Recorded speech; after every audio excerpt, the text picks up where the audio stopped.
I'm Leo. I am in Finnish Postcard and originally from Oregon, and I live in LA. I'm Trey. I am also a Finnish Postcard. I'm from Northern California in a town called Red Bluff. So both of you guys aren't originally from LA? No. And you're both kind of from like woodsy vibes.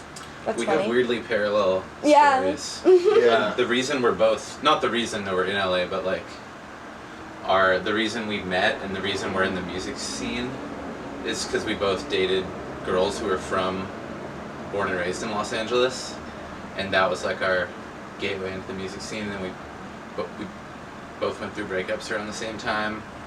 Yeah. It was crazy. It's weird for two people to have that similar of a thing happen, but it's cool because there's a lot of really cool stuff going on in the like DIY West LA scene that we got to be exposed to, and like stuff like that is kind of hard for you to find if you're just coming into LA cold. So yeah, very thankful. Yeah, I spent a year in LA, not knowing anything and not knowing anyone. Yeah. So I had a year of being like, how do I be a musician here? And then it like kind of happened all at once when I met the right people. When did you guys move to LA? I've lived here for like a year and a half. I moved here like the May before last, I believe. I just passed 4 years.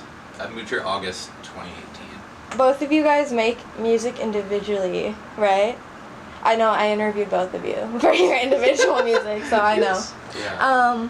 But how did you both individually start like getting into the whole playing music thing? I was like in musicals a lot when I was young, and loved acting. My earliest memories are like wanting to perform and be musical and theatrical. And yeah, I think I was in a band when I was in 8th grade, and we played like a lot for being 13-year-olds. We played probably like 25 or 30 shows, and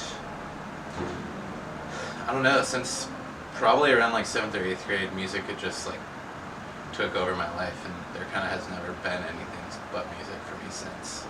Yeah, it's kind of a single path for me. That's really cool, and I'm envious sometimes that you grew up in a place like Bend with an actual community of artists and bands and stuff for people who are young. Because I grew up in a place where that was not a thing at all. And the music scene of people that I was a part of was like me and like 2 friends who were just in 10 bands that never played shows. And just one of our friends happened to have like a back house at his house where we could like be loud and play drums and stuff.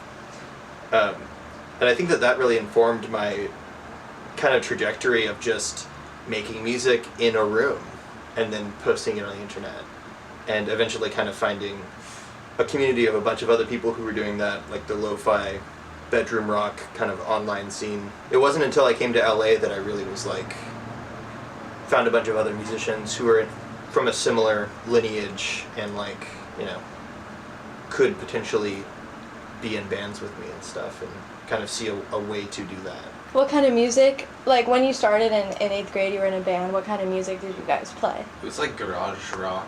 We like covered Strokes songs and Ramones songs. Green Day and the Strokes were the 2 big bands for me. Like until like I was like a freshman, those are like pretty much the only 2 things I cared about were Green Day and the Strokes. You played like the lo-fi stuff. Do you think that that's still kind of where you're at, or do you think you've like...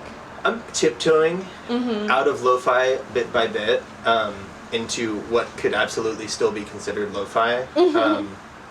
But now we're working on... should we talk about that? Yeah.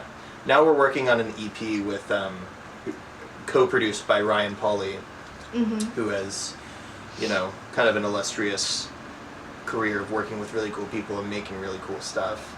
He has a great studio that is high-end lo-fi or something along those lines. It's definitely elevated, but still retains that essential lo-fi kind of quality. But also, I was only ever a lo-fi musician out of necessity, because I just had a computer and like a thing that I could plug a guitar into, and I was like, didn't know anything about mixing or producing or effects, and just was like, I'm gonna put some gain on my voice so you can't really hear how bad everything sounds.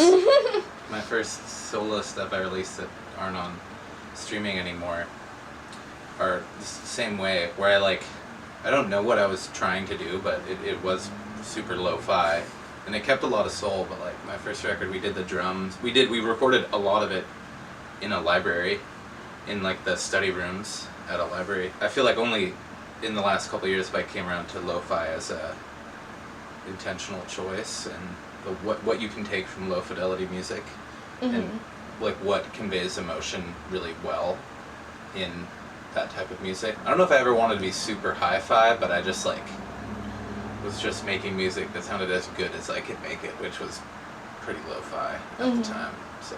And it's like the music that we connected with early on was like Elliott Smith, Iron and Wine, Alex G, who are all like very lo-fi in different directions, kind of, I guess. There's so much, I think, soul and spirit that can be captured when you're not trying to make the cleanest thing possible.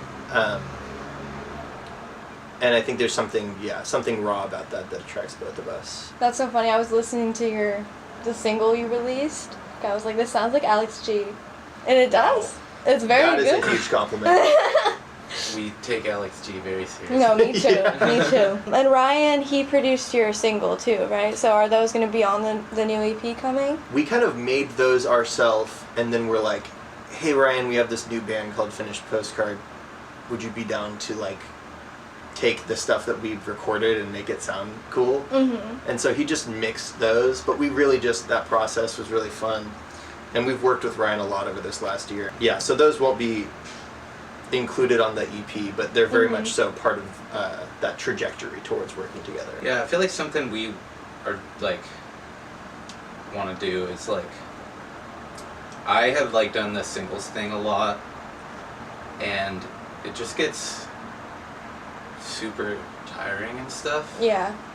So I think Finnish Postcard likes to release bodies of work, kind of all at once. Yeah. We only have 4 songs that are out now, but it felt really cool to just put them out and be like, this is it, you can listen to all of it at once. And I think the EP is going to take a similar trajectory. Yeah, and there's so much pressure from like the modern, quote unquote, I guess, way that people release music, at least that I know of and that we know of, is like, it's very like, oh, you gotta hit your like 4 weeks before put out a single, or whatever. That's not it's like actually the blueprint, like the single, then the 3-song EP, and then the full album. Right, for maximum impact. But honestly, personally, I love it when a band just drops a thing, and I'm like, I'm still probably gonna hear the single first. Like somebody's probably gonna show me the single off of the EP or whatever, but then when I go to listen to it, it's all there. And singles lately for me, probably because music is this super demystified thing where you can just get it all for free all the time, they kind of take some of the fun out of an album. Like, I love the experience of just going to an album and listening to the whole thing.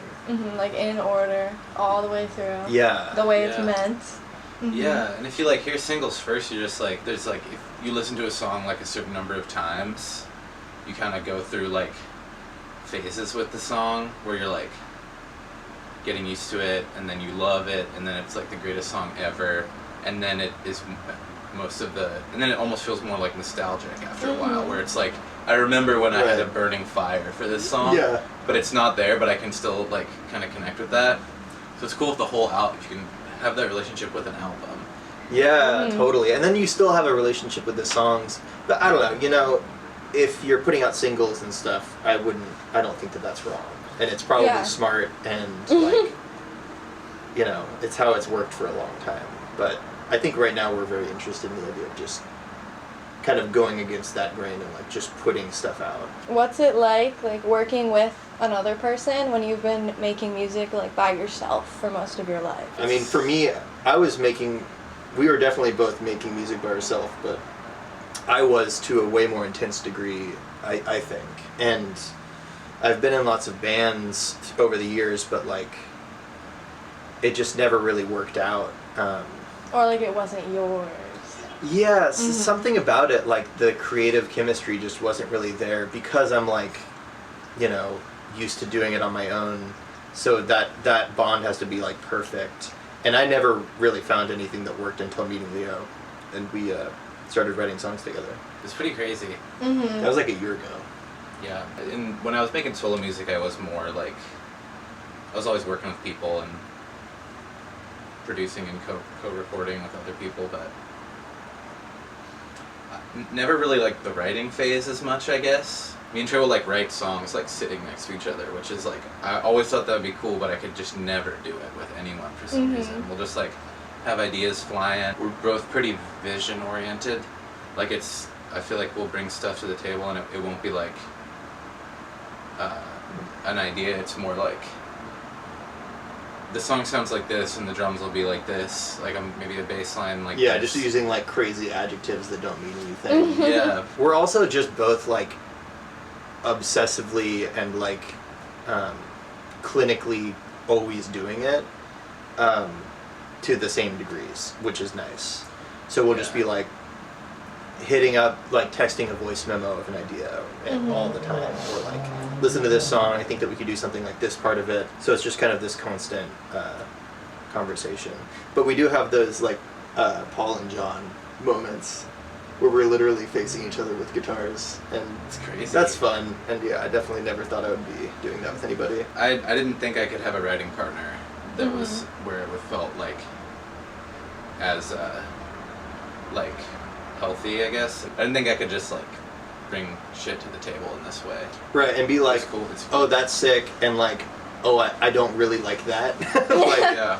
you know? Being honest. How has it changed since, like, because you've been living here for about a year, and Yeah. then Leo moved in, like, 2 months ago? Yeah. So how's it been with you guys living together with the music? It's honestly just been way easier, I think, from my side at least, because Leo lived on the west side, and I didn't have a car for a lot of that time, so a lot of it was Leo was driving his Ranger over here 2, 3, 4 times a week, In rush hour. just because it was like when it had to happen, and we were like, just had to do it. And now it's Yeah. like, I work remotely, so when Leo's off, I just walk out of my room and we're like, what's up? Like, should we work on something? I mean, I moved here entirely for this band, and it's been awesome. That's We cool. have way more time to work on shit. So much of my week was going to driving, because I was driving here to work on stuff, and now I've been like reading again, which I like couldn't do for like 6 months because all my time was driving. Are you guys mostly focusing on Finnish Postcard now, or are you guys still doing your solo stuff? We both pretty much retired our solo projects. Yeah? Yeah, they're on Yeah. hiatus. I have an EP done, but I don't know, and it's like, it's done, but I just don't know when it's gonna come out. And it's really good. It's gonna come out at some point. It's gonna come out next year at some point. Yeah. Cool. But I just don't know when. Because I don't really care about my solo music anymore. I want to make Finnish Postcard. It's like, yeah, like, solo music is always like a necessity thing, I think, for both of us. Yeah, we're like, fuck, no one else wants to work as often and as hard as we want to work. It's like, well, it's belligerent that we want to, because like, there's no real reason. Just like, okay, well, I gotta keep doing this somehow, so I guess I'll do a solo project. But being in a band is so much more fun. It's not just all about you and you're like, come see me at my show and buy my stuff. It's like, no, like, this is a thing that I made with somebody else. Also, like, a base level of this band for me is that I'm just a huge fan of Trey's music. So I get to like play his music in this band, which is cool. Part of my duty is to help Trey's songs reach people the way they've reached me. And totally vice versa. Like, we both get to kind of be, still basically be songwriters, but also be kind of producers of each other's stuff, into the same stuff. I feel like I could talk about it for a long time, but it is cool. There's like 4 songs you can like measurably like split up which parts came from me and which parts came from you. It's so cool what vocal lines you wrote, what guitar part I wrote. And then some stuff is like, I don't even remember. Like, Yeah. that was like in a weird fugue state where we were both like editing stuff at the same time and writing. What do you hope to accomplish with your music? You know, that is the question. Yeah. I think the biggest thing is that we want to make stuff that we like. and that's always changing, and it always should change, and I think that's priority number one. It's just following that and not trying to, do anything else. Just keep surprising myself. He's getting choked up. Oh, yeah. It's actually choking. Choking. Yeah, just keep surprising myself and being stoked on stuff that I make. It'd be cool to like get signed and tour and all that, but from knowing bands that do that stuff, it's like that is really fun, but it's also not a means to a sustainable life in music on its own. So I just try to live in the moment. Yeah. Keep enjoying it. It's also like when people get signed, sometimes their creativity gets taken out of it. That would fucking Jesus. That would suck. That would really suck.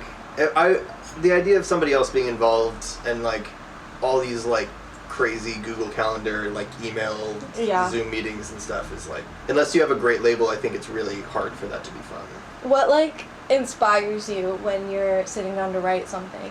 I feel like more and more my songs are like kind of like patchwork emotions, where like I keep a big Google Doc in my phone of like lines that just like pop into my head, or like little verses and stuff, and then when I'm writing I like open it and see if I can like make any of it work, not having to take stuff at like a literal meaning. I feel like I became the songwriter I was trying to be when I was able to like write with less directness and less specificity. Songs don't have to make sense on a face value to mean something to people. Even when lyrics don't make sense in the, like, you're reading them and there's a story or something, the reason that you wrote them is because they do make a kind of sense. They make the right kind of sense for the song, I think, It's just allowing yourself to kind of lose your mind a little bit and allow yourself to actually get at the bigger thing rather than what you can kind of accomplish just like with straightforward lyrics. And I think that's something we both have in common. Because songs are not like literature or stories. Songs are something else. Even the best story songs like are just pretty simple if you just look at the words, the emotions being conveyed through something else, through a song, which is, you can't really make sense of it. So one thing I noticed when like listening to Finnish Postcard is there's a lot of the like electronic like synthy stuff, and then mixed with kind of like the acoustic vibe. I really like it. I think it's like a really cool juxtaposition of using like the old ways, like the acoustic, and then mixing it with all the electronic stuff. So like, how do you go about like experimenting with that? Trey's great at it. Thanks. Yeah, I think it really comes down to like what I had easy access to when I was learning how to record. And I'm really super lucky that my family is pretty musical, and I'm the youngest child, and so there were like hand-me-down instruments around, including acoustic guitars and synthesizers, or like keyboards, and so that was just the stuff I was recording first, and so I think it's kind of what I learned how to write with. And I just really like the sound of acoustic instruments, and I think they're so evocative and can be used in really cool ways. I guess the answer is that I've never really thought about it. Yeah. Yeah, I think it's just kind of something that came naturally to me. I think I'm pretty experimental too, right? Mm-hmm. Well, Leo's crazy with like his like in the computer stuff, because we'll be like recording something and like there'll be like some like fuck up that happens, and he's like, yo, let's like take that and like pitch it up and like put a vocoder on it. I love pitch shifting shit. So I think we both love experimenting Mm-hmm. and like view kind of we both use Logic. Being in Logic is kind of like, that's like the sandbox of songwriting, I think, or a big part of it. I loved music when I was young that wasn't super produced. I loved songwriter stuff, whether it was like kind of like raw sounding garage bands, like this, like early stroke stuff, or like songwriters, like really simple acoustic guitar music. I kind of came up playing acoustic guitar music because I could just see a way forward. I was like, oh, I can be on stage alone with a guitar and a voice, and I can write full songs. So I'm just gonna try to write with that in mind. Starting by the time I was like around the time I was like 16, that was like what I was doing. I think, it's like I love that stuff, but if you are, if you're like if you really like music, you just run out of, like, to make really barren songwriter music seems really boring to me. Right now. It can kind of take a form, like guitar and words and vocal lines, and how can you make it feel like really essential and right now? Or how can you just make it feel different than stuff it might have been influenced by? I use drum machines because they're easy. Yeah. They're super, and I love how they sound. There's some mixture of like electronics and acoustics that feels so like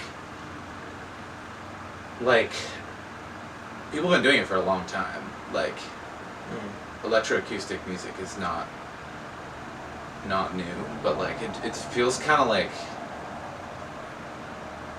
it still feels like kind of taboo or something. Yeah. To like have an acoustic guitar and a drum machine, like still feels like it still is like a kind of subversive thing to hear for some reason. I don't know why, but I definitely am mind blown by you, Trey.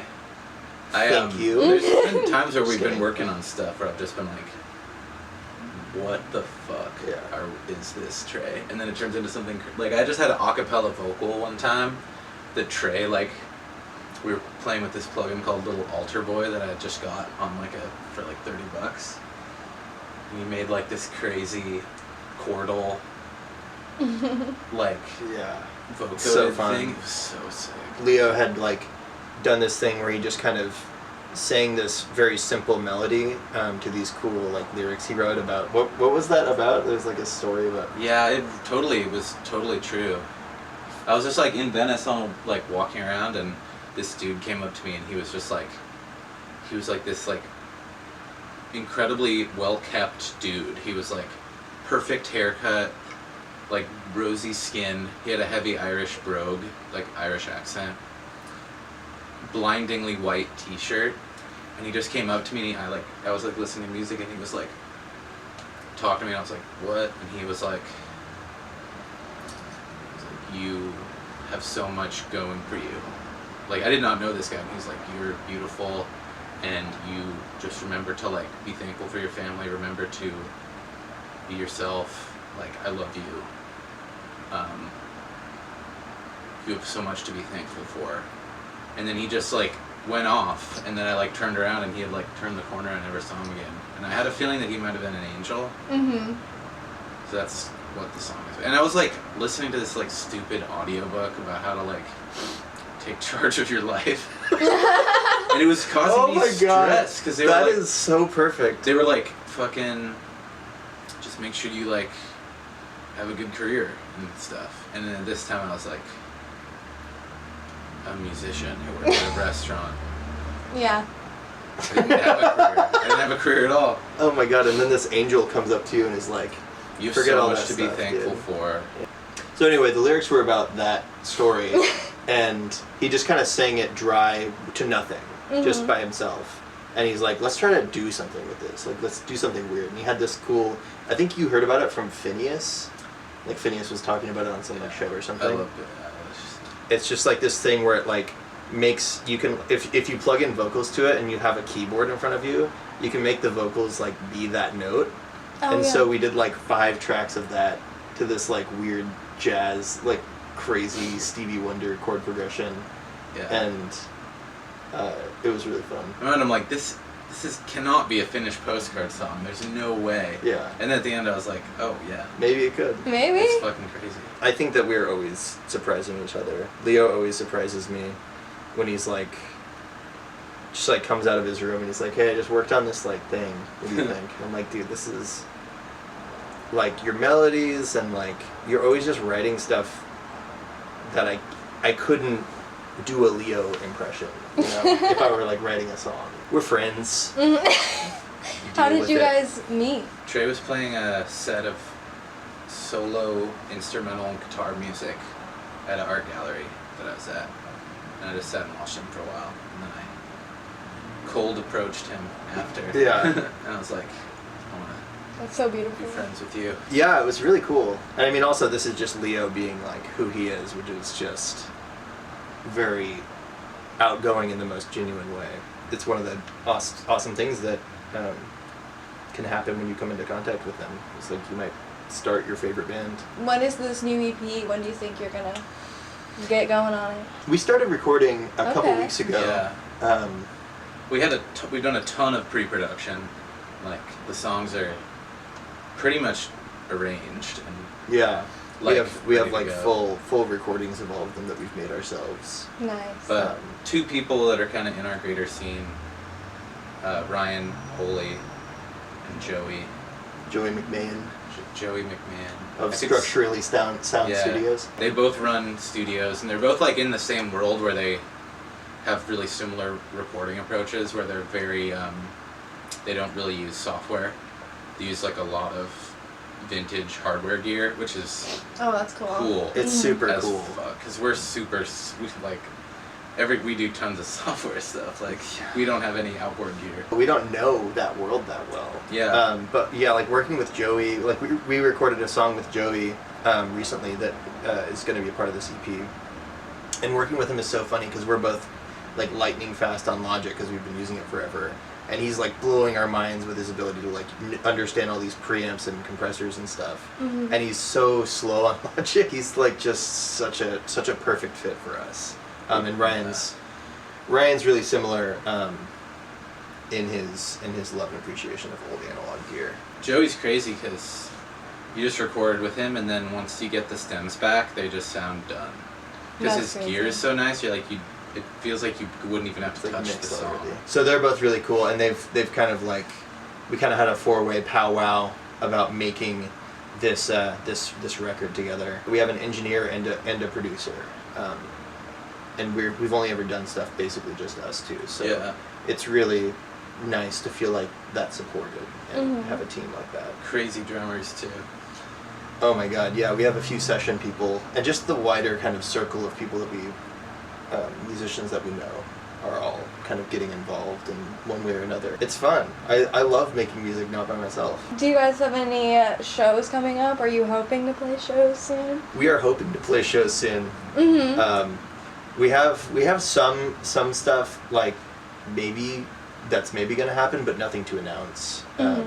Yeah. But we're actively seeking out house shows and stuff, so if you're watching this and you put on house shows or you know someone who does, Hit us up. We're on the web. we're on the web. World I think Wide Instagram is the best place to follow us. We're on TikTok. I highly recommend checking out our dumbass TikTok. We are so bad at it. You know, we're on Spotify, Bandcamp, Apple Music, like, you can find the music everywhere. We have a website, finishedpostcard.com. It's pretty sick. Toe touch.